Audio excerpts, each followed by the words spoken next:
Assalamualaikum warahmatullahi wabarakatuh. Hai Sobat Belia, kami peneliti Aceh tahun 2025. Saya T. Umar Al-Faruq. Saya Muhammad Khairil Al-Fauzan. Kami perwakilan dari SMA Negeri 1 Dewantara. Kami meneliti di bidang ekonomi.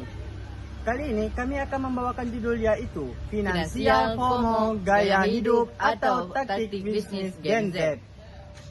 Abstrak dari penelitian ini menjelaskan bahwa generasi sekarang sudah memahami apa itu literasi keuangan. Tidak hanya itu, generasi sekarang lebih berkembang di media sosial. FOMO berperan penting untuk mengembangkan bisnis mereka.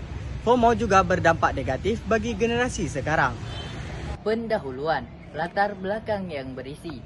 Fenomena finansial FOMO muncul sebagai respon terhadap tekanan sosial dan gaya hidup yang dianggap relevan dan eksis, serta rendahnya literasi keuangan memperkuat dampak FOMO terhadap keputusan finansial Gen Z.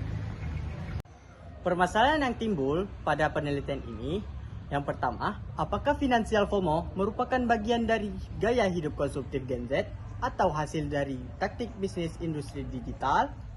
Yang kedua, faktor-faktor apa saja yang mempengaruhi tingkat finansial FOMO pada Gen Z? Tujuan penelitian menganalisis apakah finansial FOMO bagian dari gaya hidup konsumtif Gen Z atau hasil dari taktik bisnis industri digital.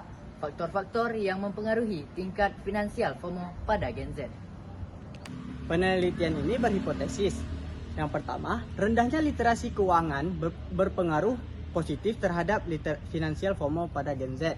Yang kedua, gaya hidup konsumtif Gen Z berkontribusi terhadap perilaku keuangan inklusif yang dipicu oleh FOMO. Metodologi penelitian. Penelitian ini menggunakan pendekatan kuantitatif deskriptif dengan metode survei yang dipilih karena mampu mengukur hubungan antar variabel secara objektif dan memungkinkan peneliti menjangkau responden dalam jumlah besar dan dapat dianalisis secara statistik. Data dan hasil. Berdasarkan hasil penelitian, finansial FOMO bukan hanya ekspresi gaya hidup, tapi juga dipengaruhi oleh strategi bisnis untuk menciptakan urgensi konsumsi. Serta Gen Z memahami literasi keuangan tetapi masih rentan terhadap FOMO finansial. FOMO finansial di kalangan Gen Z merupakan kombinasi gaya hidup dan taktik bisnis digital yang memanfaatkan media sosial untuk strategi pemasaran. Gen Z masih rentan terhadap perilaku inklusif karena literasi keuangan yang rendah meskipun beberapa dari mereka memahami prinsip dasarnya.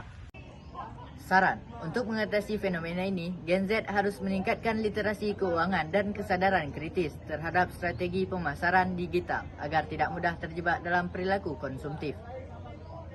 Finansial FOMO, gaya hidup atau taktik bisnis Gen Z. Penelitian selanjutnya dapat dilakukan pada peningkatan literasi finansial digital Gen Z. Dan taktik bisnis berbasis komunitas online dan mikro-influencer dapat dieksplorasi untuk memahami pola konsumsi Gen Z. Sekian penelitian dari kami, semoga bisa menjadi inspirasi atau edukasi bagi kalian semua.